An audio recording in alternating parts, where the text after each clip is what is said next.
Boa noite a todos e a todas. Eu gostaria de agradecer ao professor Alessandro Ottaviani pelo convite, pela uma honra e uma grande alegria presidir este painel e esse seminário, que compõe esse seminário, que é uma justa homenagem ao professor Fábio Conder Comparato, que é mais do que professor de diversas gerações, nas quais eu me incluo. Professora nos inspira, é um exemplo de coerência, de ética, de espírito público, de generosidade e compromisso com um Brasil soberano e justo. É um compromisso que se expressa não só nas suas lições, nos seus artigos, nas suas conferências, nas suas aulas. Eu posso dizer, porque fui seu aluno, tanto aqui quanto na Escola de Governo, mas que se materializa nessa ação absolutamente generosa de criação de uma escola de governo que se dispõe, que se pretende formar pessoas para discutir o Brasil. Essa alegria só faz aumentar com a presença nesse painel da minha querida professora da USP, grande parceira do professor Comparato nessa empreitada, a nossa sempre diretora da Escola de Governo de São Paulo, professora Maria Vitória Benevides, e dos meus diletos colegas e amigos, Luiz Badim, Paulo e Pier Paulo Bottini. Eu, sem maiores delongas, passo imediatamente a palavra à professora Maria Vitória para suas considerações iniciais. Muito obrigado.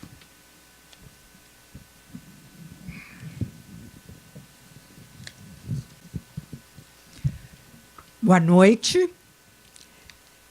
Gostaria de iniciar agradecendo o convite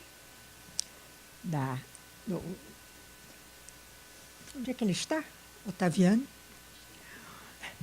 Do Centro de Estudos Furtadianos, sob a organização maior desse seminário, o professor Alexandre Ottaviani. E não posso deixar de fazer uma homenagem hoje, como militante desde sempre em defesa dos direitos humanos, à brava lutadora Inês Etienne Romeu, que faleceu no dia de ontem. Ela é um nome muito importante nessa luta pelos direitos humanos e para este seminário, em virtude do professor Fábio Conder Comparato ter sido o seu advogado. E também gostaria de fazer uma homenagem ao saudoso mestre Celso Furtado, patrono desse centro de estudos e que ainda é um grande, e continuará sendo, um grande modelo de intelectual e de homem público para todos nós.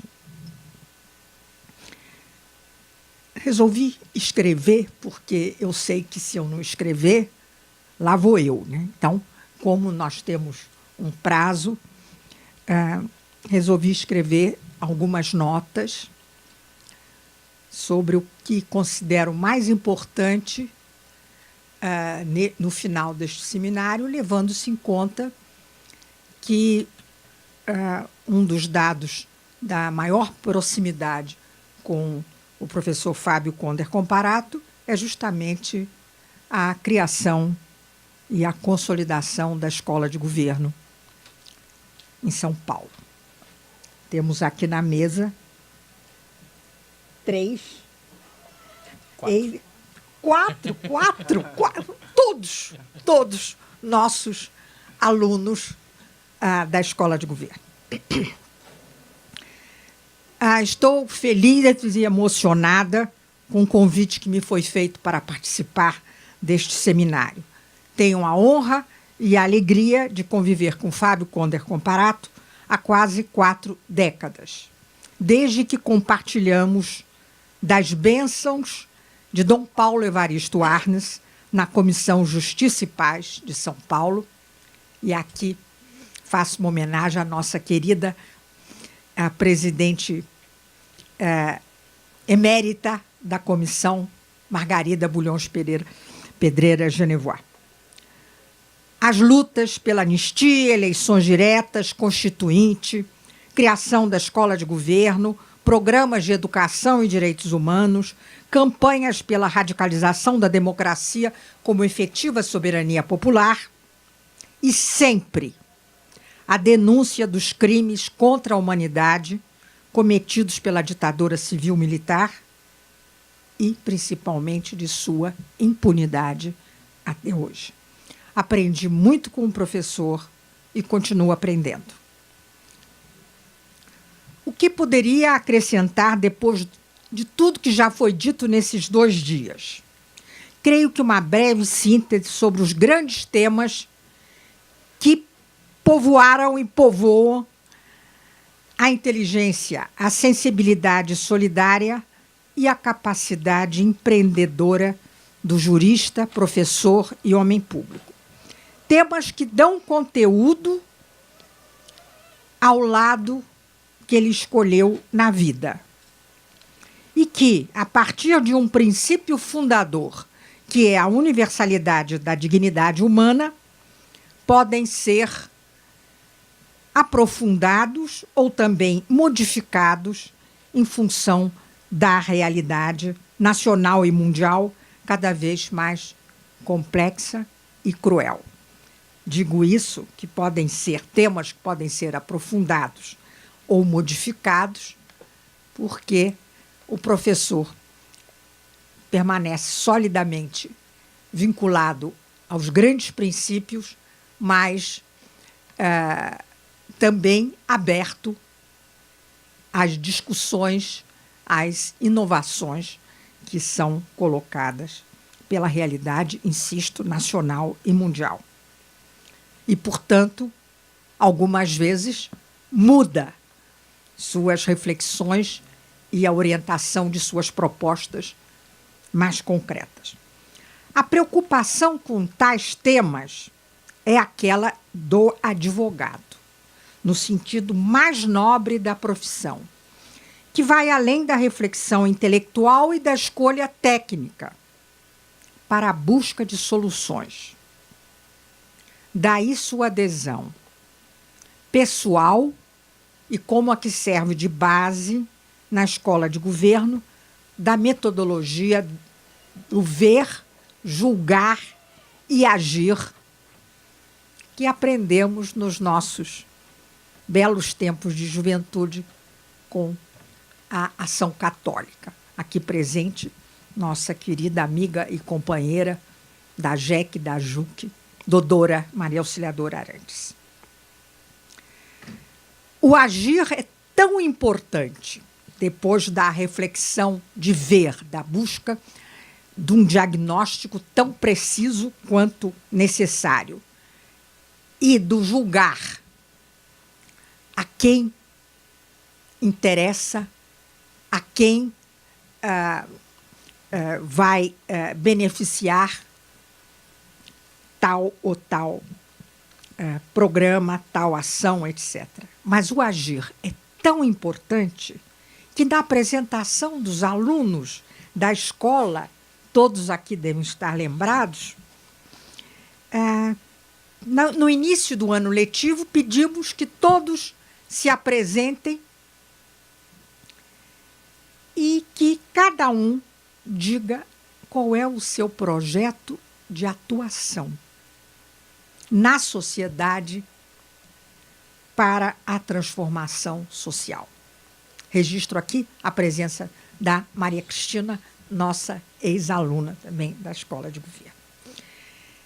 Penso que tais temas, interdependentes em sua comum vinculação com o respeito integral aos direitos humanos e com o compromisso com os valores éticos válidos para a reflexão, os procedimentos e a definição de resultados, poderiam ser assim resumidos. A justiça, como exigência ética, política e jurídica, que dá concretude ao princípio da dignidade humana e aos ideais da liberdade, da igualdade e da solidariedade. A República e a democracia, regimes políticos como processos históricos, porém sempre abertos a aperfeiçoamento. O desenvolvimento global, econômico, social, cultural, sustentável. E a educação, em seu sentido mais amplo, acesso ao conhecimento e ao patrimônio cultural da humanidade pelo ensino e aprendizado, junto à formação de personalidades democráticas, autônomas e críticas para a cidadania ativa. E, completando um dos seus últimos e grandes temas, o caminho para uma civilização comunitária que supere a civilização capitalista, tema de seu último livro, em direção à consolidação da solidariedade internacional e à responsabilidade pelo futuro das novas gerações e pelo futuro do planeta. É claro que cada um desses temas, dá uma boa discussão e encontram-se na longa obra do professor. Pretendo salientar aquilo que considero mais próximo da conjuntura que vivemos em nosso país, nossa pátria amada Brasil. No campo da justiça, trata-se de agir para que a Constituição saia do papel e sejam garantidos os os direitos econômicos, sociais e culturais, com políticas públicas obrigatórias, cuja omissão ou mau funcionamento é passível de ações públicas. Aqui avulta a ação do Estado e também a organização da sociedade para a criação de espaços de reivindicação desses direitos, sobretudo dos grupos vulneráveis. No caso do desenvolvimento, trata-se de reconhecer inicialmente que o Brasil está há décadas sem um projeto de desenvolvimento e sem um projeto de nação. O sistema atual de organização dos poderes é inepto para o desenvolvimento nacional, que exige políticas de longo prazo. É urgente a retomada do planejamento. Viva Celso Furtado. E a criação de um órgão autônomo com participação efetiva de setores dinâmicos da sociedade, como já foi proposto pelo professor. Quanto à radicalização da democracia, vista como um regime político e um modo de vida, como já foi aqui lembrado, trata-se de redefinir os pontos cruciais da tão propalada reforma política. Além da defesa dos conselhos, das ouvidorias populares, do orçamento participativo já bem conhecidos, o que tem sido discutido na escola de governo refere-se à criação dos mecanismos para a correção dos abusos no sistema da representação popular, através de formas de democracia participativa e democracia direta. Destacam-se aqui o aperfeiçoamento dos instrumentos acolhidos na Constituição, plebiscito, referendo e iniciativa popular legislativa, além da novidade com a instituição do recall. É cada vez mais evidente que esta reforma, que inclui também modificações no sistema eleitoral e partidário, só se dará de forma democrática com a participação da sociedade organizada. Se for deixada exclusivamente para o Congresso, teremos apenas remendos, visando os interesses particulares de parlamentares e seus aliados.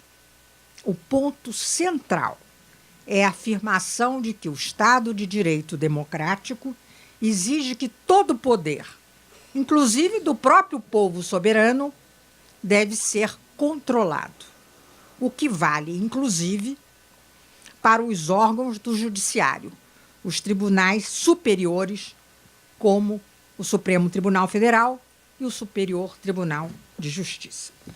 Em relação à República, trata-se de reiterar sua essência como a prevalência do bem comum sobre interesses privados, pessoais ou de grupos, assim como a responsabilização dos governantes e agentes estatais, culpados de delitos malfeitos por ação ou omissão. Cabem aqui as diversas ações públicas, várias das quais já propostas pelo professor Comparado. Cabe aqui ressaltar que não existe nem democracia, nem república, sem a definição do significado público das concessões dos meios de comunicação de massa, tema também aprofundado com propostas concretas pelo professor. No campo crucial da educação, sabemos que ainda vigora no Brasil o que nosso saudoso mestre Florestan Fernandes, ecoando Anísio Teixeira, sempre denunciou como um abismo entre os valores proclamados e os valores reais. Ouvimos sempre, solenemente, que a educação é prioridade. Fala-se hoje em pátria educadora. Mas, como todos sabemos, a realidade é outra e muito triste. Nossa escola de governo, além de compartilhar as lutas por educação pública, laica e de qualidade, defende o respeito à diversidade cultural, social e a adesão às políticas de ação afirmativa, como as cotas no ensino fundamental e no ensino médio, já garantidas de certa forma, mas as cotas no ensino superior. Aliás, o programa de Direitos Humanos na pós-graduação desta faculdade foi organizado com um respeito devido ao sistema de cotas para afrodescendentes, indígenas e deficientes físicos.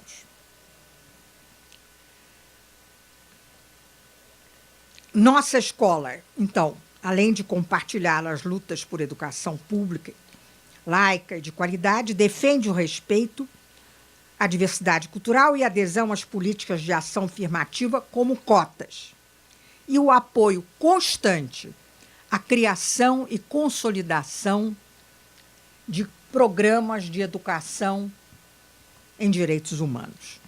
Várias experiências em curso no município de São Paulo, no estado, em vários estados da federação e com apoio do Ministério de Educação. Aqui presente o colega Eduardo Bittar, que é o nosso principal coordenador da Secretaria Municipal de Direitos Humanos desses programas de educação.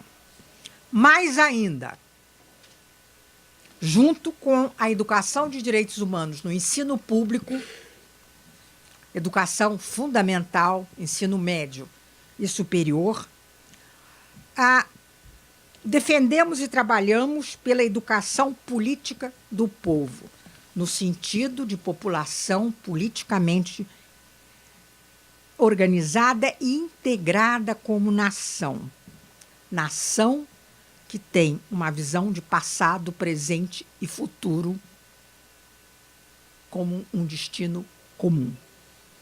E essa educação política do povo tem como objetivo também enfrentar o legado de uma mentalidade coletiva herdeira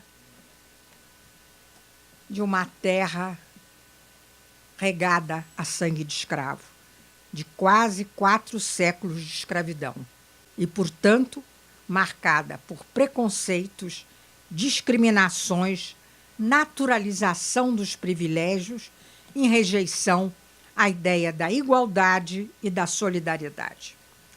Tudo isso compõe um programa de vida.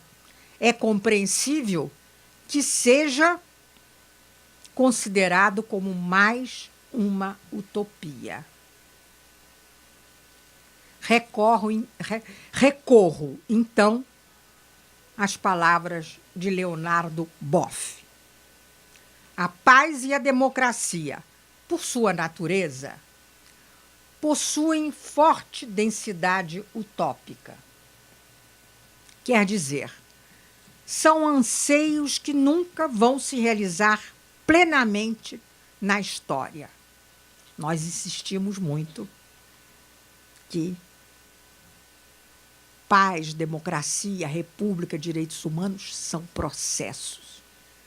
Estarão sempre em luta, em disputa, em andamento.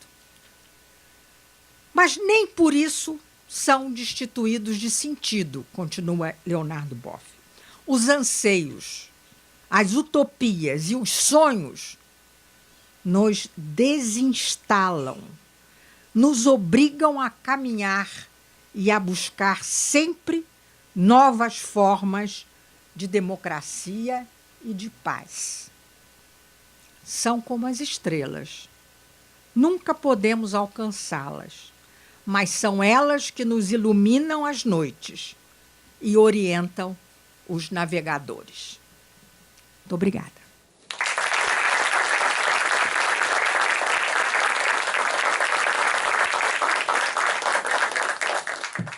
Cada vez que eu olho para a plateia, peço desculpas, mas eu vejo mais alguém ligado à nossa escola. Aqui, ao lado do Ottaviani, Arthur Badin. Ao lado, o Gilberto Bercovitch, que é um professor a quem sempre recorremos. Professor Pier Paolo, por favor. Quanto tempo foi isso? Boa noite a todos.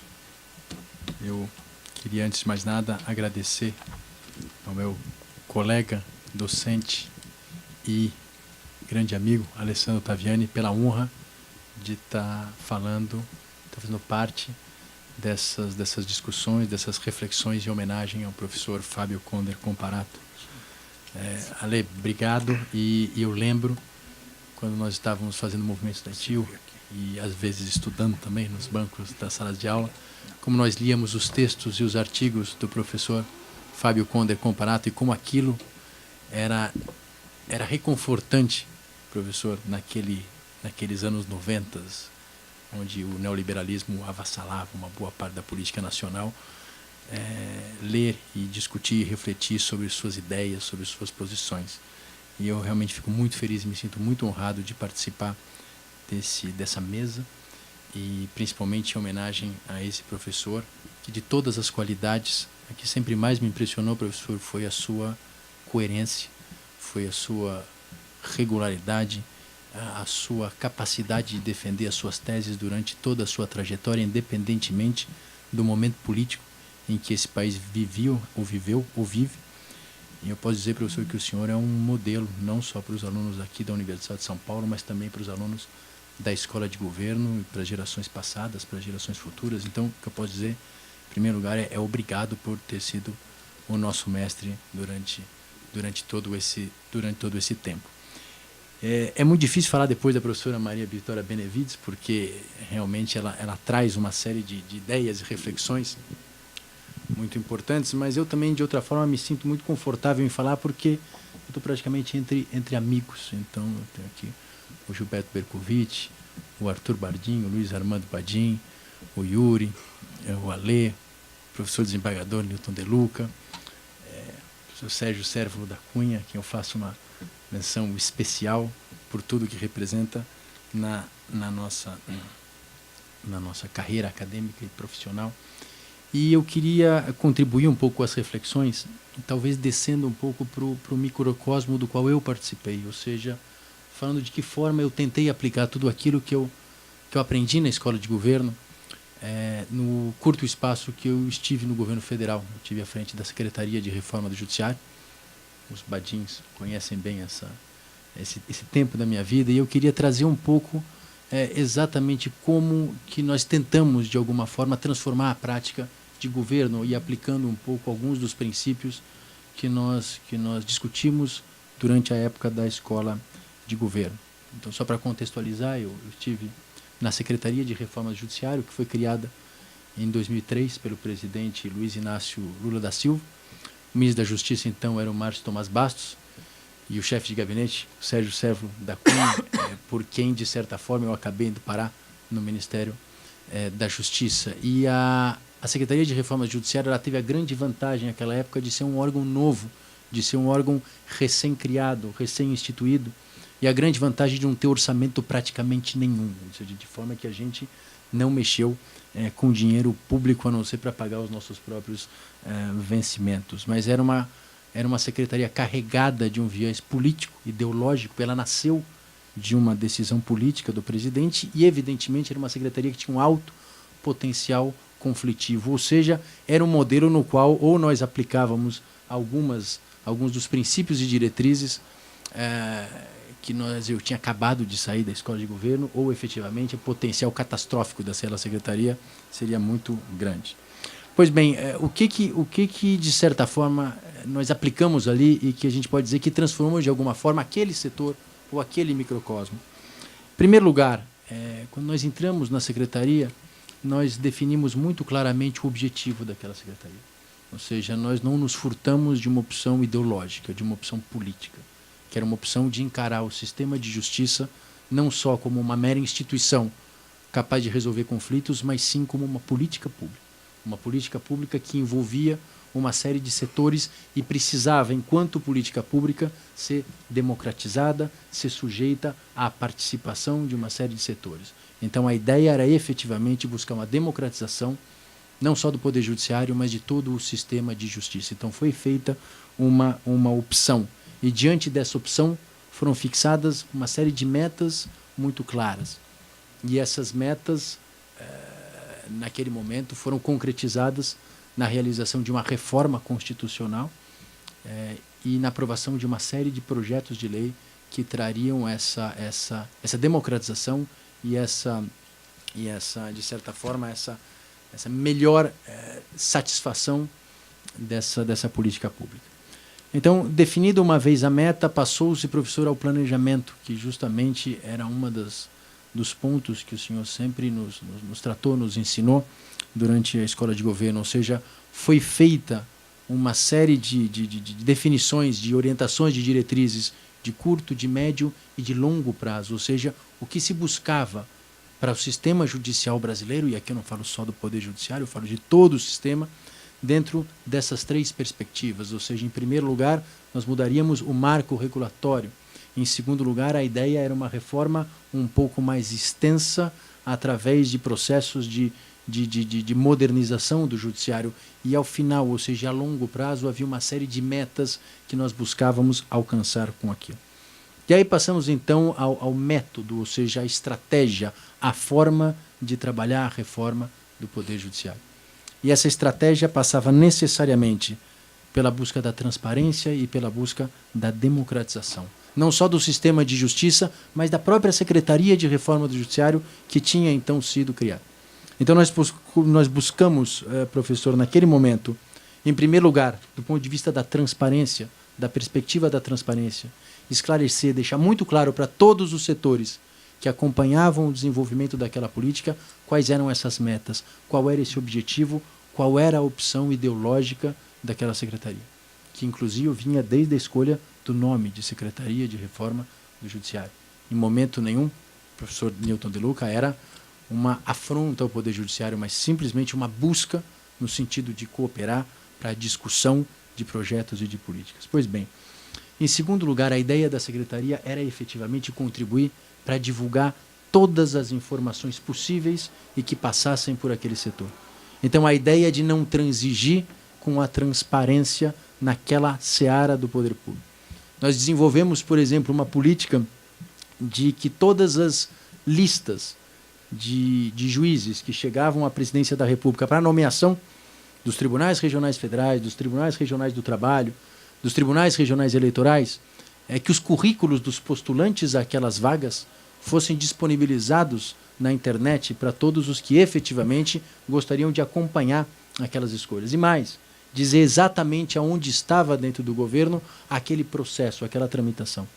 Isso parece um mero detalhe, parece uma questão burocrática, mas efetivamente você disponibilizar para qualquer pessoa que se interesse exatamente os currículos daquelas pessoas que postulam os cargos mais altos do sistema judicial, e eu falo aqui também do STJ e do Supremo Tribunal Federal, permite, de certa forma, uma discussão. Talvez a discussão, não como nós queiramos, a discussão com a grandeza que nós efetivamente buscaríamos na escolha de um ministro do Supremo Tribunal Federal ou do Superior Tribunal de Justiça, mas ao menos que o currículo dessas pessoas fosse conhecido, que a trajetória dessas pessoas fosse conhecida. Então a ideia foi sempre divulgar esse tipo de informação, divulgar os gastos da Secretaria.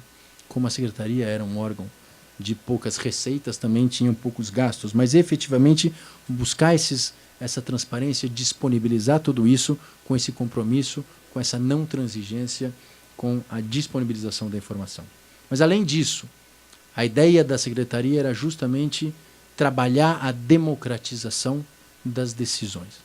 Em primeiro lugar, pelo seu escopo principal, que era a criação do Conselho Nacional de Justiça. Então, a busca daquela secretaria, o objetivo principal daquela secretaria era dotar o Poder Judiciário de um órgão, de um conselho, que ainda que não tivesse a representatividade de todos os setores da sociedade civil que nós almejaríamos, que pelo menos tivesse alguma participação dos diferentes setores do próprio Poder Judiciário, do Ministério Público, da Advocacia e ao menos do Poder Legislativo. Então a ideia e a busca pela criação desse Conselho Nacional de Justiça foi e decorreu justamente desse compromisso não só com a democracia, porque efetivamente a criação do Conselho Nacional de Justiça abriu a pauta da discussão da política judicial nacional para a sociedade civil, para a imprensa, para setores que até então eram alheios à discussão sobre o modelo de justiça que era adequado e necessário para o país. Mas mais do que isso, o que nós entendemos era que o Conselho Nacional de Justiça, além de democratizar o sistema, ele também era um órgão de planejamento. E aí eu volto no planejamento. Onde efetivamente, mais do que um órgão de caráter disciplinar, como se buscou pintar o Conselho Nacional de Justiça no início e durante toda a sua existência, a ideia fulcral do Conselho Nacional de Justiça foi tratar do planejamento, ou seja, buscar efetivamente uma racionalidade na política judiciária do país. Ou seja, parar de tratar o Poder Judiciário como uma série de ilhas, onde cada tribunal desenvolvia a sua própria política e não se comunicava com outro tribunal, mas tratar de alguma forma de incentivar políticas conjuntas, políticas uniformes, políticas racionais. Então a ideia da criação do Conselho Nacional de Justiça foi também uma busca por um planejamento do judiciário, sem desmerecer a sua função de controle, que efetivamente ele desempenhou, desempenha e é importante. Então a ideia da criação desse Conselho Nacional de Justiça e essa luta pela criação do Conselho Nacional de Justiça e o peso aqui do Executivo naquele momento para aprovação daquela emenda constitucional foi importante, teve efetivamente a vinculação, um compromisso com a democracia, com a transparência, com o planejamento e também com o controle. Então a ideia era efetivamente, internamente na Secretaria, nós buscamos também, dentro desse compromisso democrático, discutir com a sociedade civil organizada, empoderar a sociedade civil organizada para discutir cada um daqueles projetos que se apresentavam. Pois bem, essas efetivamente foram as metas, essas foram as estratégias, essas foram as premissas sobre as quais nós elaboramos um projeto de governo, um projeto político. Mas, evidentemente, houveram uma série de resistências. E eu queria aqui, já caminhando para o encerramento, só falar um pouco dessas resistências que nós tivemos, que me parecem fundamentais quando a gente fala de transformar o governo, para que a gente possa identificar e buscar uma forma de superar. Todo projeto de mudança, todo projeto de alteração encontra resistências. E, basicamente, nós encontramos 4 grandes formas de resistência. Em primeiro lugar, uma resistência interna, uma resistência burocrática. Efetivamente, quando você vem com um projeto de mudança, ainda mais com um órgão novo, politizado e ideologizado, você sofre uma resistência burocrática de que decorre de um certo comodismo. Então, em primeiro lugar, uma resistência orçamentária. Qualquer projeto que se apresentava, ele recebia um não, ou seja, isso é um gasto, e não evidentemente do chefe de gabinete do ministro da Justiça, mas de órgãos orçamentários paralelos. Então você tinha uma dificuldade muito grande, mas além disso, você tinha uma resistência procedimental que muitas vezes aparece e aparecia como um entrave burocrático, mas ele tinha muito de ideológico. Então, por exemplo, quando nós propusemos colocar o currículo dos postulantes a esses cargos do judiciário na internet, houve uma série de resistência onde se dizia, não, mas isso viola a privacidade dos postulantes ao cargo. Não, porque o sistema não comporta esse tipo de informação. Não, porque é informação demais e vai cair a página do Ministério. Ou seja, efetivamente havia uma resistência de caráter ou de justificativo aparentemente burocrática, mas havia uma forte ideologização, uma forte vontade, um forte conservadorismo nisso. Mas, evidentemente, a superação desse entrave burocrático se fez com um convencimento daquelas pessoas da importância do projeto e, mais do que isso, com o enfrentamento de todos aqueles que efetivamente não entendiam a lógica daquele processo. Mas, afora disso, havia também uma resistência interna, não meramente burocrática, mas uma resistência interna expressamente ideológica. E eu tenho certeza que o Armando Badin e o Luiz Badin e o Arthur Badin, eles se lembram que quando a gente ia discutir um projeto de lei novo dentro do Ministério da Justiça com outros setores de governo, era muito comum a síndrome da inconstitucionalidade. Ou seja, sempre que você vinha com uma proposta nova, com uma proposta de superação, sempre aparecia um técnico dizendo que aquilo era inconstitucional e aquilo não podia ser aprovado. Eu me lembro bem quando nós apresentamos aquele projeto de lei simples e básico, que era um projeto de lei de que o divórcio consensual ou a separação consensual, quando não envolvia incapazes, poderia ser feito diretamente no cartório, não precisava passar pelo Poder Judiciário. E houve uma resistência brutal de alguns órgãos dizendo que aquilo era inconstitucional, porque o divórcio só pode ser feito através de uma decisão judicial solene, até porque aquilo afetava o conceito constitucional de família. Então vejam que o Conselho Nacional de Justiça não podia ser criado porque efetivamente ele violava a ideia da independência dos poderes. Então, efetivamente havia também uma resistência interna aonde você combatia isso através desse convencimento e desse enfrentamento. Mas, por fim, afora a resistência interna, sempre houve uma resistência externa, uma resistência aí também claramente ideológica. uma resistência de setores da sociedade, uma resistência de outros partidos, uma resistência de uma série de movimentos da sociedade civil. E aí a forma de superação dessa resistência ideológica foi muito interessante, porque foi a busca por uma série de pactos institucionais em prol de uma série de reformas.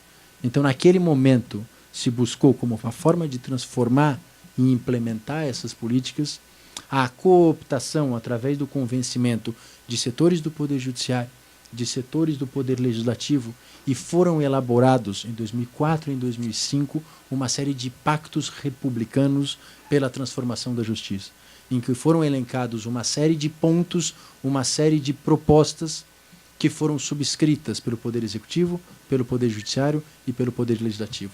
E através desses pactos foi possível fazer a reforma do Judiciário, foi possível aprovar uma emenda constitucional, uma série de projetos de lei e uma série de projetos de modernização do Poder Judiciário. Mas, efetivamente, isso significou, naquele momento, naquele início de governo, naquele primeiro mandato, uma inovação. Então, o que eu queria dizer, e talvez aqui como até guisa de conclusão, é que aquela experiência foi uma experiência muito rica e eu acredito que muito exitosa, justamente pela implementação desses princípios, dessas estratégias e dessas boas práticas, ou seja, sempre a fixação de um objetivo ideologicamente claro, sempre a busca por um planejamento através de metas, sempre um compromisso com a transparência, um compromisso com a democracia e sempre buscando enfrentar as resistências através do convencimento, através da formulação de pactos. Efetivamente, eu não sei se isso se replica em outras instâncias, em outros locais, mas naquele microcosmo, isso efetivamente foi importante para transformar um setor. Eu acredito que a reforma do judiciário, que continua em andamento, que é algo dinâmico, mas naquele momento nós conseguimos criar um novo patamar, um novo marco regulatório, buscar uma nova visão sobre o judiciário, e eu imagino que o Poder Judiciário de hoje seja efetivamente mais democrático, mais aberto, mais permeável a uma série de outras discussões. Então, me parece que nesse ponto ela foi uma experiência exitosa. Eu não tenho nenhuma pretensão de, com isso, trazer aqui premissas que possam ser tidas como algo inquestionável, mas eu só queria contribuir, efetivamente, trazendo um pouco dessa experiência pessoal, que me parece que nesse campo transformou o governo e contribuiu um pouco para um país mais democrático, um país mais transparente e para um judiciário diferente. Eu queria agradecer mais uma vez o Alessandro por essa oportunidade, queria mais uma vez homenagear o professor Fábio Comparato por tudo que ele significou na nossa formação e mais uma vez cumprimentar os demais colegas de mesa pela honra de participarem dessas discussões. Muito obrigado.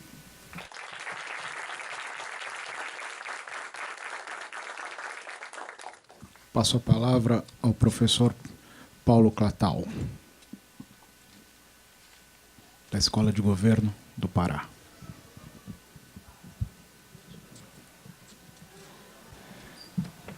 Boa noite. Eu não tenho nenhuma outra forma como começar a minha fala essa noite. Eu sei que com a manifesta concordância do homenageado, que não seja homenageando a nossa querida professora Maria Vitória Benevides. Ali eu espero que na Faculdade de Educação tenha uma espécie de um Alessandro Ottaviani lá para fazer uma homenagem desse tipo a essa brasileira, essa mulher notável. Faço questão de começar assim. Saúdo meus companheiros de mesa. Dois foram meus colegas de turma. O Pier Paolo eu não tinha conhecido ainda, mas nós somos companheiros de escola de governo, temos essa ligação. Partilho, como todos que aqui tiveram, da imensa alegria, da imensa honra de estar aqui. E eu preciso também, eu vim ontem de manhã, vim hoje de manhã, infelizmente, Giba, não pude vir, professor Nilton de Luca, Alê, não pude vir ontem à noite, mas foi muito bom. Eu vi uma revisão da minha história no Direito, eu venho do curso de História, fiz História antes de fazer Direito, e eu quero dizer para você, professor Alessandro Ottaviani, que você, nessa experiência, me deu a São Francisco como minha casa também. Na USP, antes, para mim, a minha casa era Fefelete, né? Mas essa experiência, uma revisão da minha história aqui, foi muito especial. Isso eu queria destacar. Esse evento tem várias possibilidades de ser interpretado, o significado e a relevância dele, mas nesse cuidado que a gente está tendo com a memória da obra do professor Fábio, da influência dele, eu acho que eu percebi em cada um dos que falaram aqui, cada um revisitando, examinando a sua própria história. E essa memória coletiva, eu espero que transcenda do trabalho de cada um de nós em preparar o artigo, qual foi a influência das perguntas que você colocou para a gente, a influência do professor Fábio, como é que isso se manifesta hoje, e que isso transcenda, e é que eu me alinho com o professor Fábio, para os alunos, a quem eu peço também venha aos colegas professores mais experientes para dar prioridade, dedicar a minha fala a eles agora. Eu também estou aqui numa posição de... preciso também fazer uma observação sobre isso. Sem nenhum trocadilho, que a civilização humanista, que ela incorpore esses rituais, que nós cultivemos, como disse hoje o professor Alisson, os nossos heróis, com o respeito que o senhor sabe que ele quis dizer. O senhor tem que arcar com isso e se honrar com isso. O senhor é um dos nossos heróis. Esse é o sentido do que, na minha forma de ler, do que o professor Gabriel Kohn falou, com uma vida para a transformação da democracia. O senhor fez isso e não há como, para nós aqui, não há como vê-lo como herói. E é isso que eu acho muito importante, essa percepção do aluno e do professor, no qual eu me transformei, de passar para os nossos alunos mais jovens.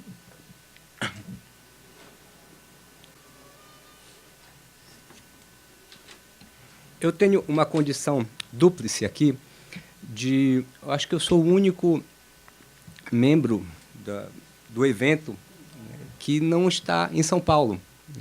Venho do Pará, sou procurador do Estado no Pará, atuei na Escola de Governo, que hoje, Escola de Governo e Cidadania, já falo disso, do Pará, que hoje está desativada. E isso, aparentemente, me dá uma condição externa.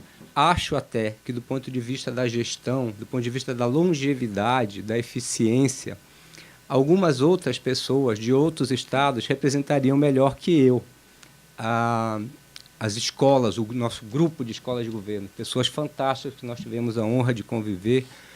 Mas, por outro lado, eu também sou dessa casa. Eu fiz a graduação aqui, fiz o doutorado com o professor Comparato e vivi intensamente o processo de formação e atuei na escola de governo. Então, por esse lado, eu me sinto completamente à vontade para dar o meu depoimento e prestar essa homenagem. Eu quero falar, sobretudo, do ponto de vista do professor, na minha experiência da escola de governo como professor. Eu vou enfatizar esse efeito transformador do professor Fábio, na relação professor-aluno, esse é o depoimento que eu queria trazer para os alunos, e, no segundo momento, eu falo... Esqueci de marcar o tempo, Yuri. Eu falo sobre a Escola de Governo do Pará. No meu texto, eu dei os detalhes sobre a Escola de Governo, mas é que eu percebi que há outros elementos que eu queria muito destacar, e eu percebi também que outros colegas fizeram isso. Eu não vou ter o Sturm und Drang do professor Ari Solon de hoje, fantástico, mas eu também vou me permitir levar pela emoção. Quando eu vim fazer Direito, eu já era formado em História. Em 1990, eu entrei na Faculdade de Direito. E eu tive a honra de conviver e de aprender com professores como o professor Upiano Toledo Bezerra de Menezes, o professor Nicolau Sevchenko, o professor Fernando Novaes, e também tive a honra de conviver com colegas do calibre do professor Pedro Pontoni, aqui presente, hoje professor da Universidade de São Paulo. Convivo até hoje com a professora Maria Luísa de Oliveira, professora da Universidade Federal de São Paulo. E eu já tinha alguma noção do que era um bom professor, do que era um bom profissional acadêmico, alguma noção e muita pretensão. Nós éramos uma turma que conviveu e participou ativamente do movimento pelas diretas, com muitos jovenzinhos, 17, 18 anos, e ignorávamos intencionalmente todos os debates sobre a Constituinte.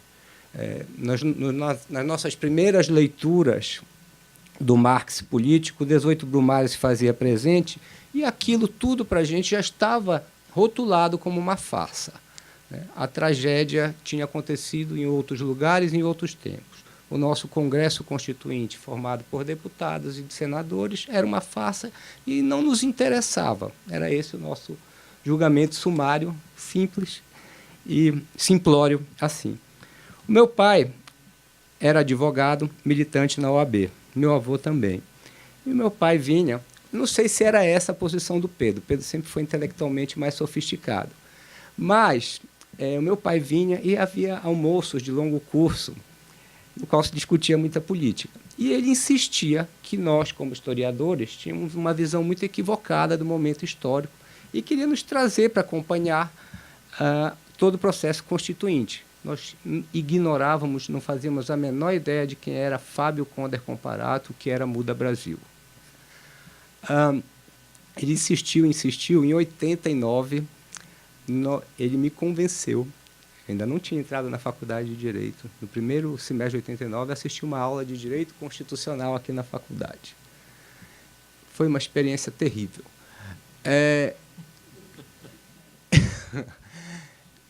Evidente que o espírito de finesse, que foi invocado já aqui, não me permite citar nomes, mas as imagens virão à mente de vocês. Eu assisti uma aula de Direito Constitucional sobre a liberdade de expressão, as liberdades públicas, e se falava da liberdade de expressão.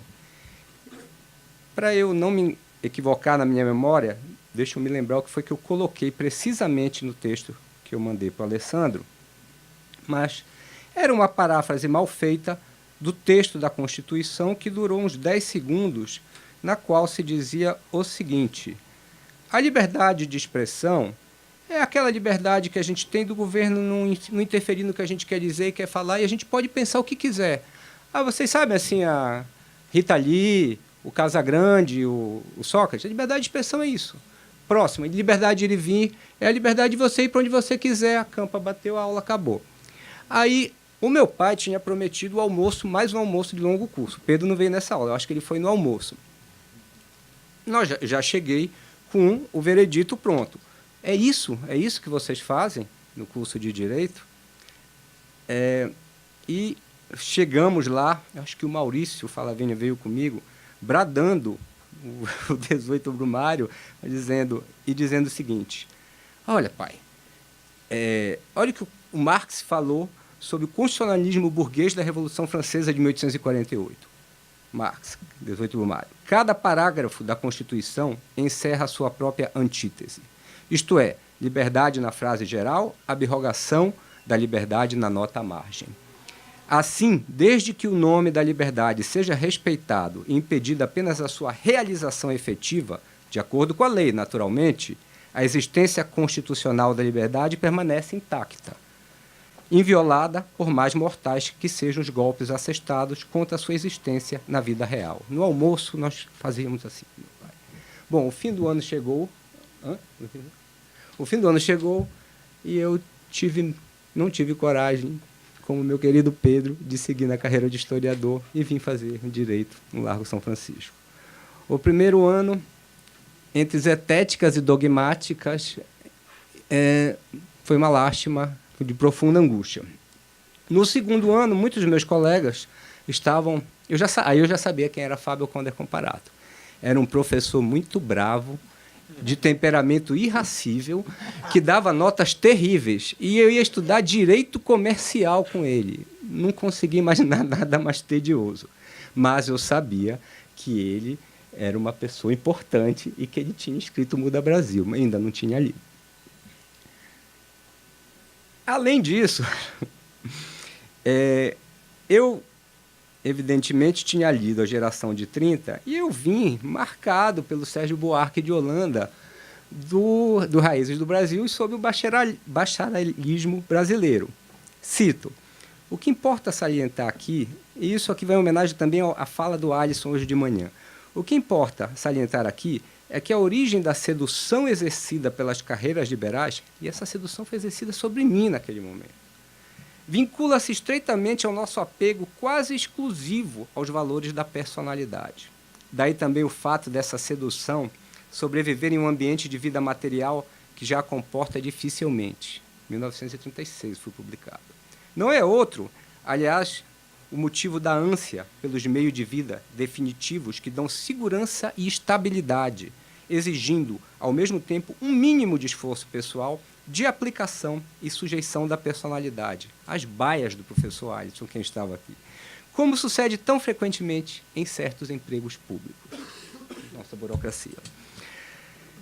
E esse era o meu universo mental, aos 20 e poucos anos de idade, e eu ia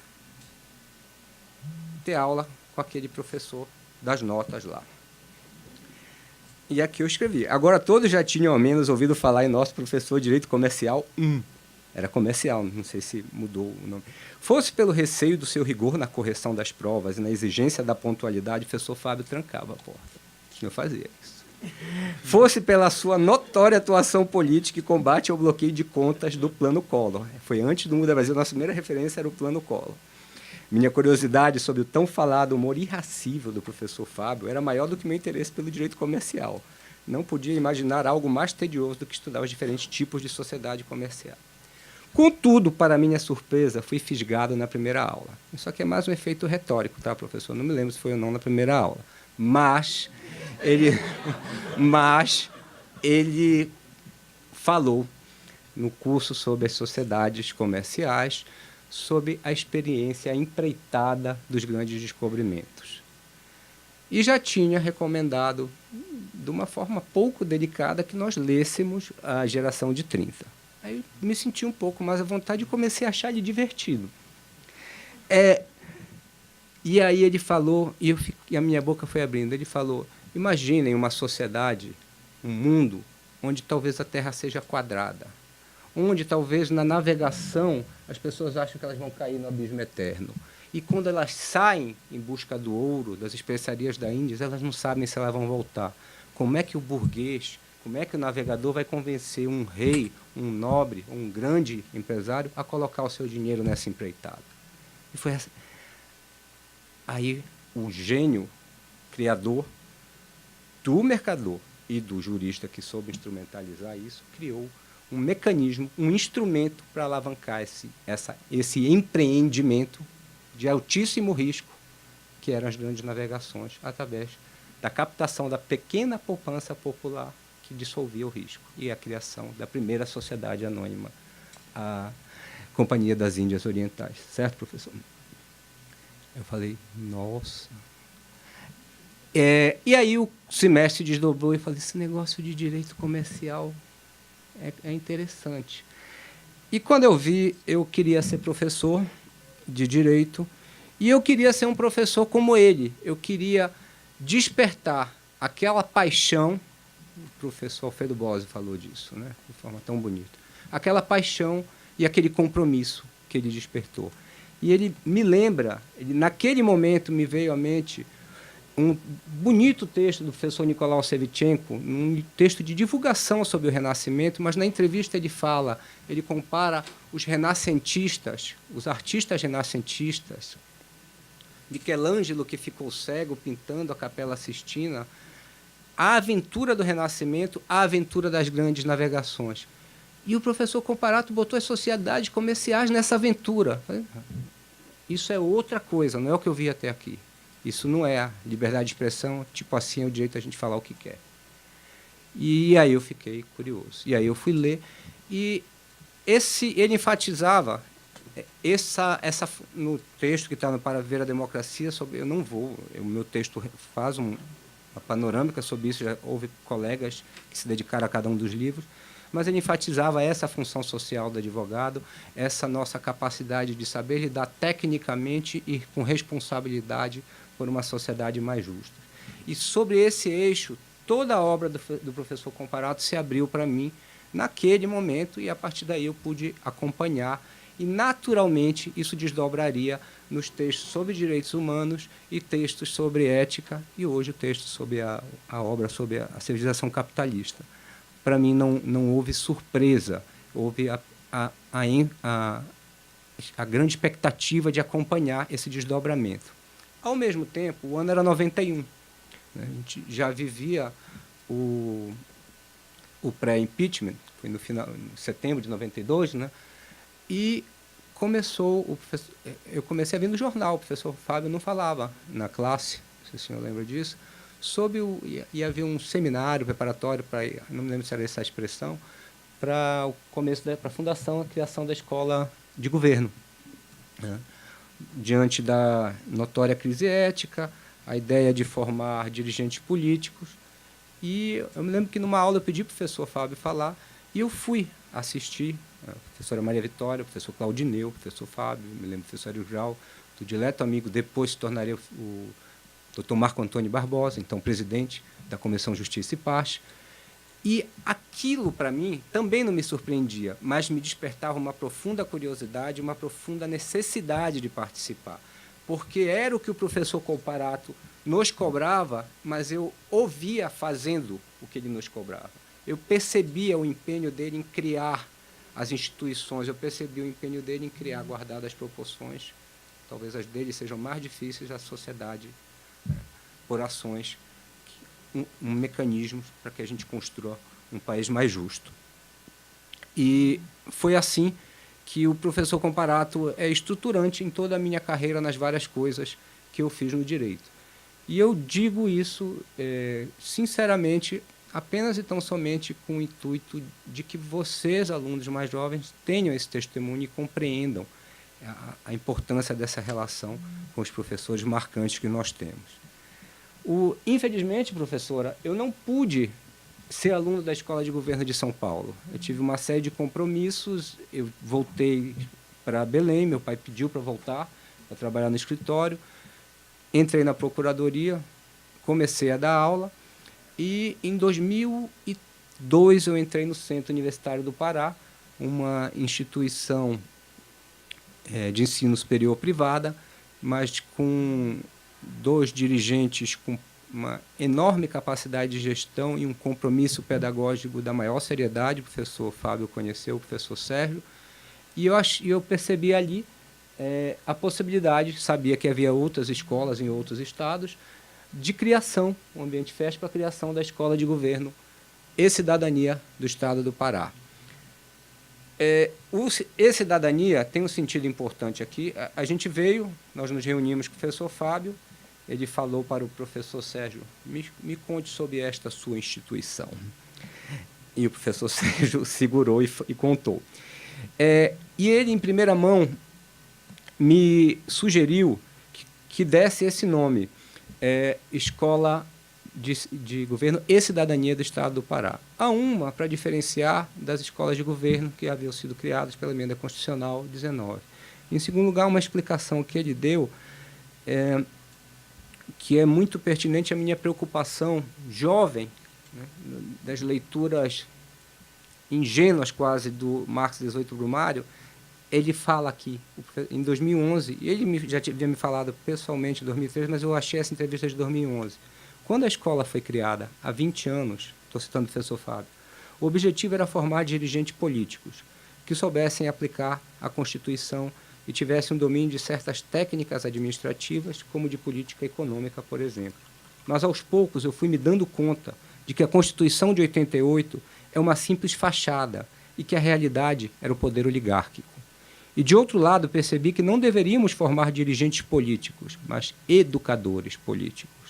Ou seja, seria indispensável que a chamada escola de governo se transformasse em uma escola de cidadania. Paulatinamente, nós passamos a mostrar essa duplicidade política. Há uma fachada constitucional brilhante que esconde uma realidade política oligárquica, muitas vezes cruel. É um poder oligárquico sedutor, que recorre à violência, em último lugar, que procura se apresentar como protetor dos fracos e dos pobres, e que mantém uma capacidade de concentração de poder, de absorção das técnicas de última geração para o exercício da dominação política. A minha intuição, quase que juvenil, fazia algum sentido, e o professor Comparato disse, tudo bem, você entendeu isso, agora o que você vai fazer?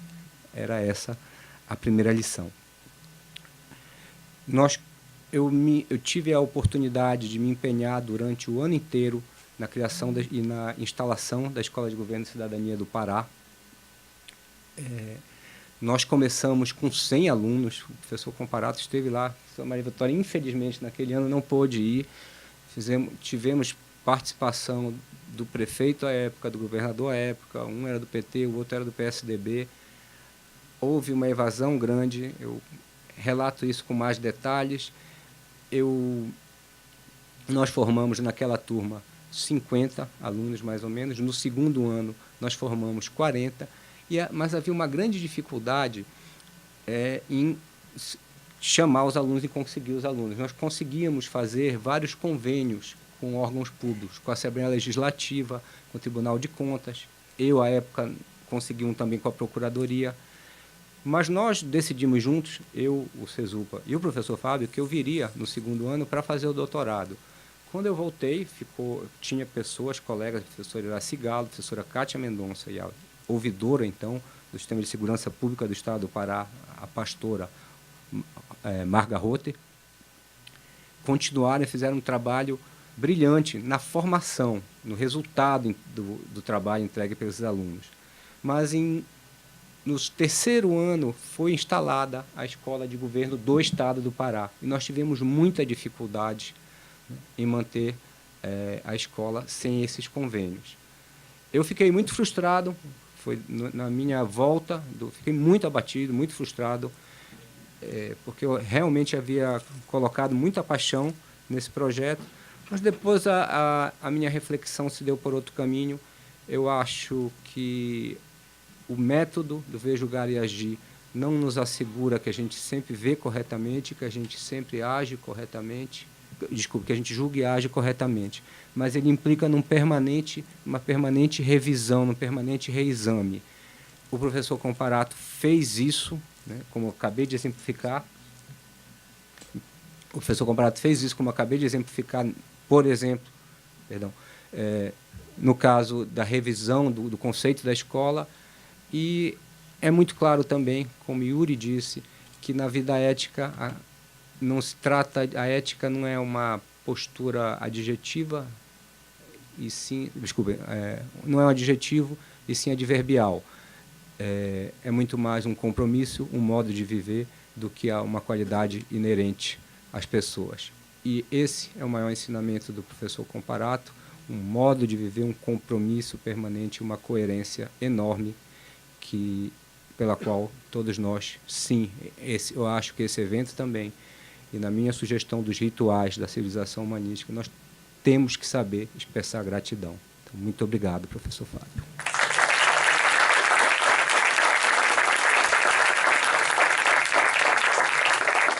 Passo a palavra ao professor Luiz Armando Badim.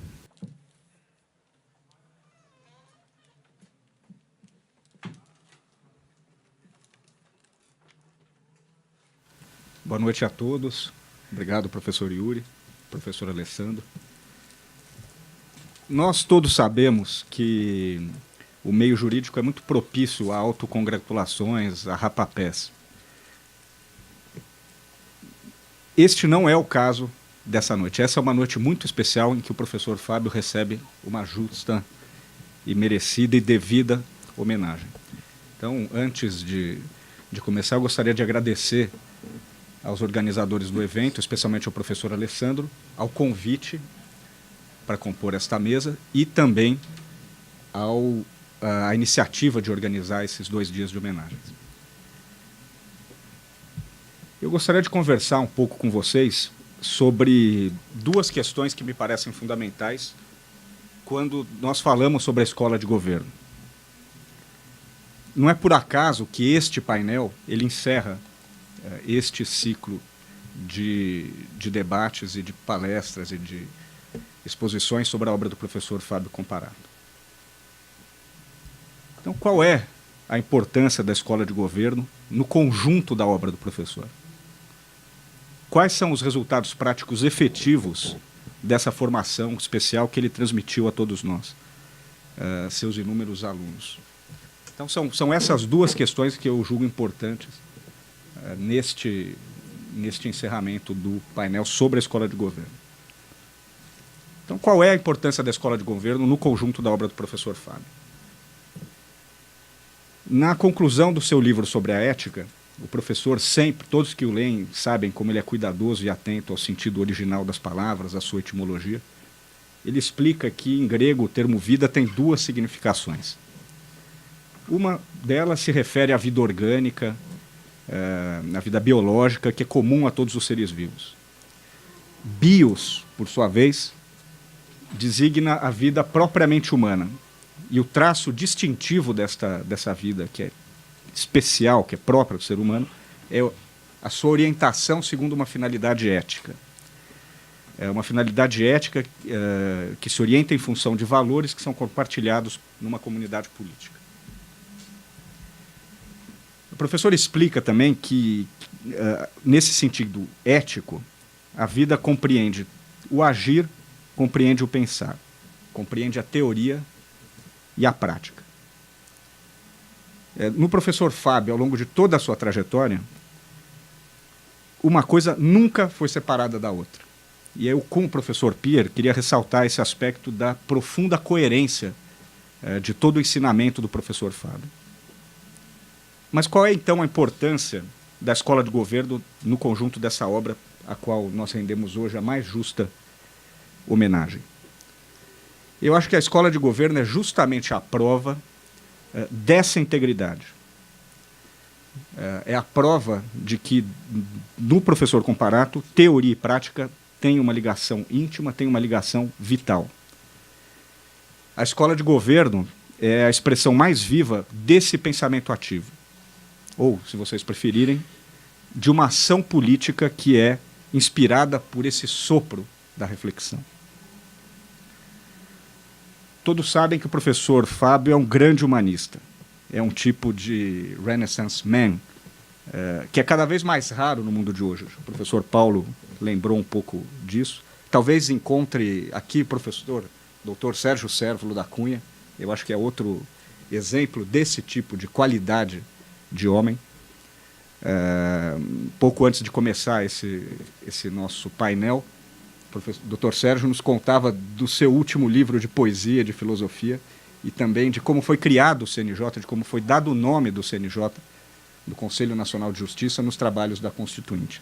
Então, não deixa de ser um privilégio ter nessa noite reunidos conosco tipos raros de grandes humanistas.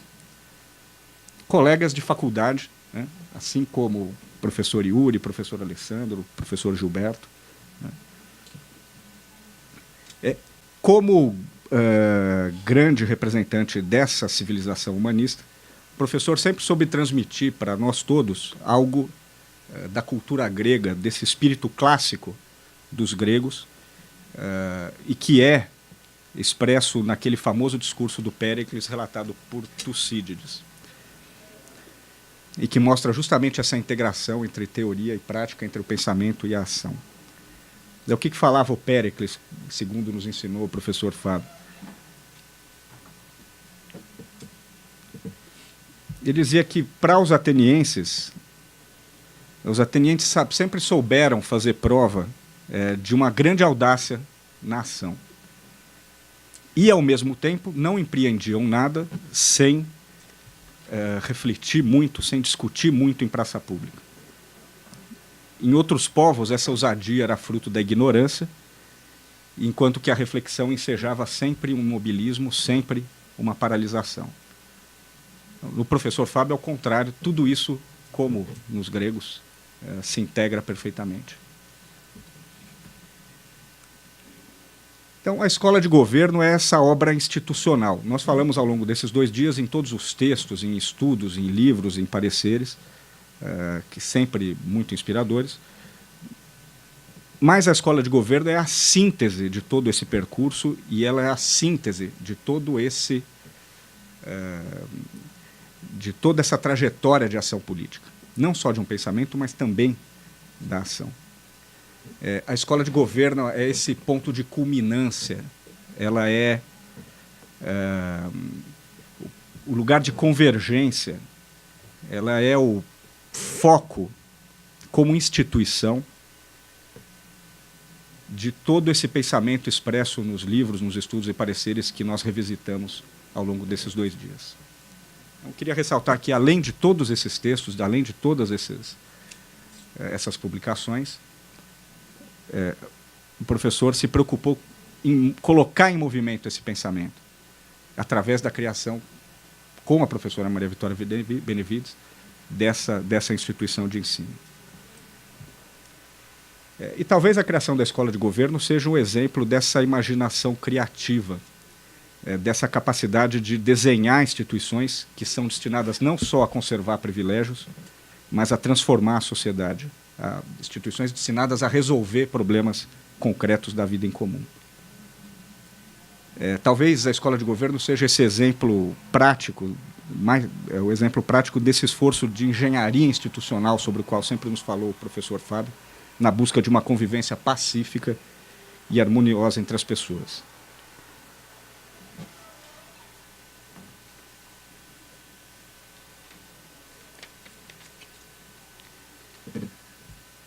Eu queria dizer também que a lição do professor é sempre de esperança, sempre de otimismo. Ainda que a lucidez, muitas vezes, nos apresente uma realidade difícil, nós vivemos tempos difíceis na vida política do país, mas o professor Fábio sempre foi um otimista. Sempre foi um otimista, tanto na inteligência quanto na vontade. Porque, no fundo, ele sempre acreditou no valor do ser humano, na sua dignidade, nos seus direitos fundamentais, na sua capacidade de regeneração e de aperfeiçoamento. Mas então qual é o resultado prático desse trabalho pedagógico? Por que a escola de governo foi tão importante na vida de todas as pessoas que ela formou? Ela nunca foi, nem pretendeu ser, uma escola de gestão pública, uma escola de técnica de administração pública. Ao contrário, desde a sua fundação, ela foi um centro de difusão da cultura do Estado Democrático de Direito, dos valores constitucionais, da República, da democracia, dos direitos humanos fundamentais, enquanto expressão de uma sabedoria relacionada à arte do bom e do equitativo, da solidariedade entre as gerações, da política como essa suprema dimensão da vida ética, e do desenvolvimento social e econômico como o projeto político mais importante de uma nação. Eu queria lembrar que o professor Fábio sempre enfatizou no governante duas qualidades essenciais.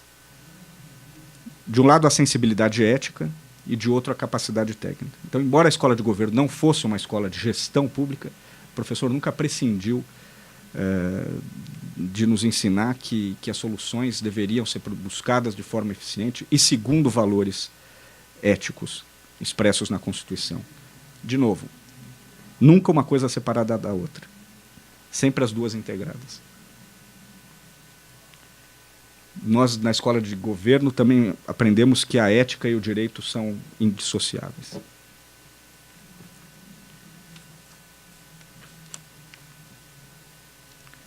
Com esse espírito, ele formou lideranças sociais, políticas, comprometidos com princípios e valores constitucionais que exercem, que exerceram, que vão exercer papéis importantes na vida da nossa República.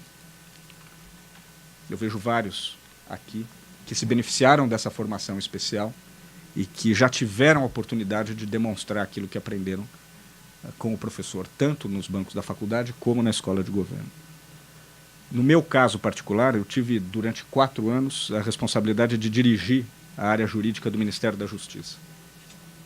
E eu queria dar esse testemunho de que eu nunca, em nenhum momento, perdi de vista essa orientação, esses valores, tudo aquilo que eu aprendi como aluno da escola de governo. Sempre que eu me via diante de uma decisão difícil ou tinha de enfrentar as limitações que são impostas pela nossa prática política, eu sempre me perguntava, qual é a melhor escolha? O que se deve decidir de acordo com aquilo que eu aprendi com o professor Fábio Comparato?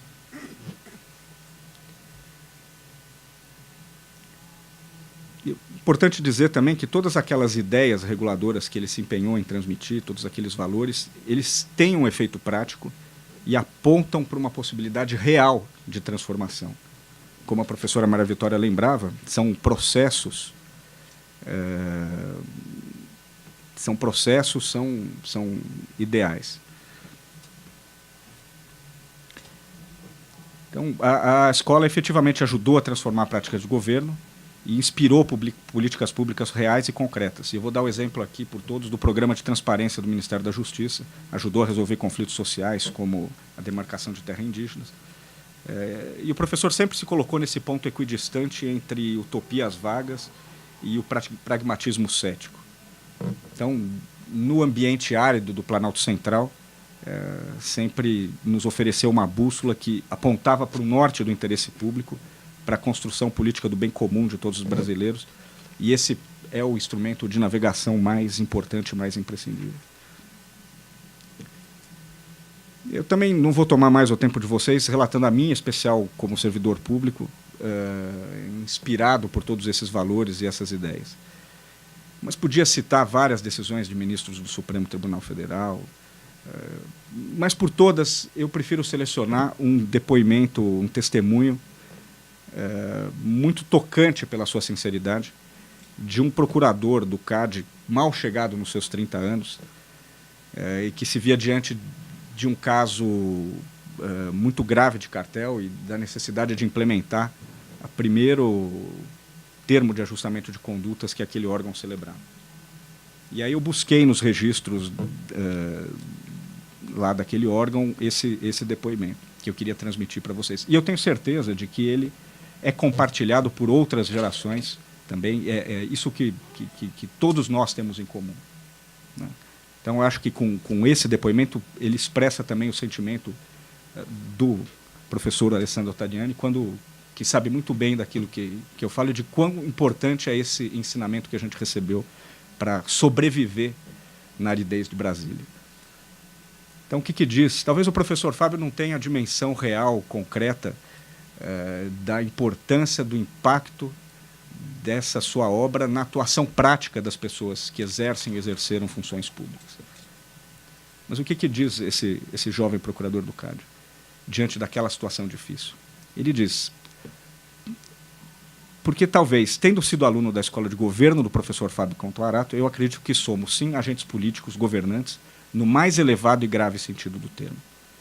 E com esse espírito, com essa chama, com esse ensinamento, é que se implementou uma das mudanças mais importantes da história daquela instituição, que foi a celebração do primeiro termo de ajustamento de conduta. O professor Alessandro pode dar vários outros exemplos no mesmo sentido. Então, todos nós aqui, essa noite, temos alguma coisa a dizer sobre isso e dissemos ao longo desses 2 últimos dias. Então, por isso, mais uma vez, os meus parabéns aos organizadores do evento. E sem nenhuma pretensão, mas porque eu me encontro nesta noite aqui diante de todos vocês, eu queria testemunhar que a Escola de Governo teve resultados práticos muito efetivos e que reverberam na vida de várias pessoas. E em nome de todos esses que receberam esses ensinamentos e que já dedicaram toda ou parte da sua vida ao serviço do povo brasileiro, inspirados pelo pensamento e pela ação do professor Fábio, eu queria encerrar essa minha participação dedicando a ele a nossa mais profunda gratidão. Então, todos que estamos aqui essa noite recebemos, de certa forma, e guardamos essa sua mensagem de verdade, de solidariedade, de justiça, de fraternidade, de respeito ao Brasil, de amor ao povo brasileiro.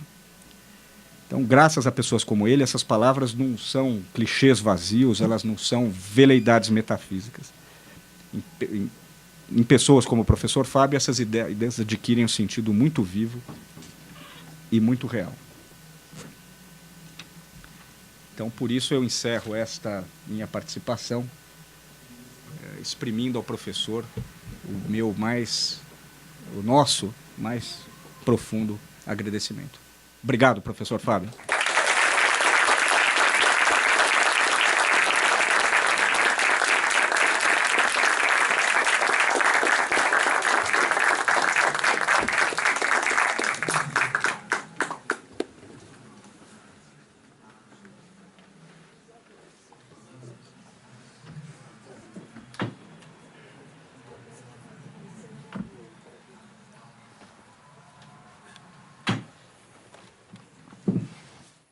Só queria avisar que o professor Claudineu de Mello, que é outro fundador da Escola de Governo, está fora do Brasil e por isso nós não contamos com a presença e o testemunho dele. E nós vamos agora imediatamente, né, Alessandro, passar ao encerramento disso. Muito obrigado.